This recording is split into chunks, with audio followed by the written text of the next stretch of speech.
So today I have another hair video for you guys, and this wig is from Luvme hair. So today I'll be working with their 20-inch kinky curly wig, and this is a 5x5 lace closure wig. This is actually quite wide for a 5x5 lace closure. Feels slightly more like a 6x6, but you know, the more space the better, so yeah, it's not a bad thing. Guys, I'm so in love with this curly wig. I really like the hair color and I love the curls as well. So if you want to see how I installed and defined the curls, then make sure you stay tuned and carry on watching, and I'll see you guys in my next one. Okay, so I've gone ahead and bleached the knots. As you guys can see, I feel like you can still see some of the purple shampoo. That means I didn't wash it out properly, but will be fine anyway. So this is a 5x5 lace closure wig, as you guys can see, and this is the brown kinky curly wig. So it came with a natural hairline, but I've gone ahead to pluck the hairline just so it looks more natural, as you guys can see. So now I'm just going to go ahead and install the wig. So as usual, I'm going to start off by clipping the straps at the back together. And then I'm going to apply some makeup on the lace as well. So this is the Ruby Kisses cream foundation. I'm just going to apply this shade.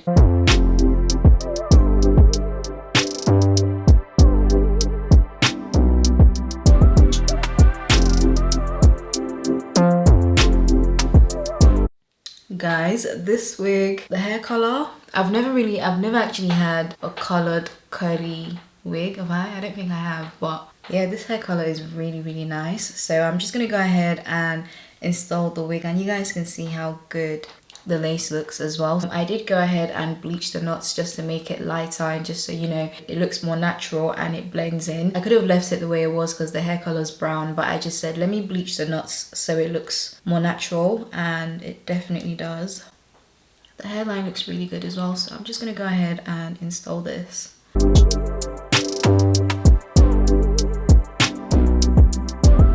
And this lace is pretty wide for a 5x5 actually. So this is meant to be a 5x5 closure, but it feels like it's a 6x6, but you know, the more space the better, so.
Okay, so this is what the wig looks like. You guys can't even tell me that this wig is not beautiful because the curls are so nice. Like, guys, look at this. This is just so pretty, and I feel like the color kind of adds to the whole thing as well. Guys, this wig, this is so nice. I'm gonna wait for the hair to dry up a bit so you guys can see what the curls look like when they're dried. Well, right now this is how it looks when it's wet, so you guys let me know which one you prefer. And this is their kinky curly wig, by the way. And another thing as well is that I tend to stay away from kinky curly hair because I feel like it's just so much work. You have to detangle the hair and it's just a lot to deal with. But I feel like this kinky curly hair from Luvme hair, guys, the hair is so soft. There was no tangling and there was barely any shedding. The hair was just so easy to work with, and you guys know curly hair tends to shed a lot more because of how tight the curls are. But this one, there was shedding. I'm not going to say there wasn't any shedding, but curly hair sheds. Curly hair is prone to shedding, but the shedding wasn't excessive is what I'm trying to say, basically. And what else, the hair feels extremely soft as well, so I really like the hair quality. Okay, so the wig is mostly dried now. It's still slightly damp, but it's mostly dried now, and this is what it looks like when it's dried. A lot of times I think it depends on how you define the curls, which is why I like to use a paddle brush like this to define my curls, and I just like the curl pattern that I get, you know, when I use that specific brush actually. So yeah, you guys let me know what you think of this kinky curly wig in the comment section below, and I'll make sure to list all the links that you guys need down below, so please don't forget to check the description bar, and I'll see you guys in my next one. Bye.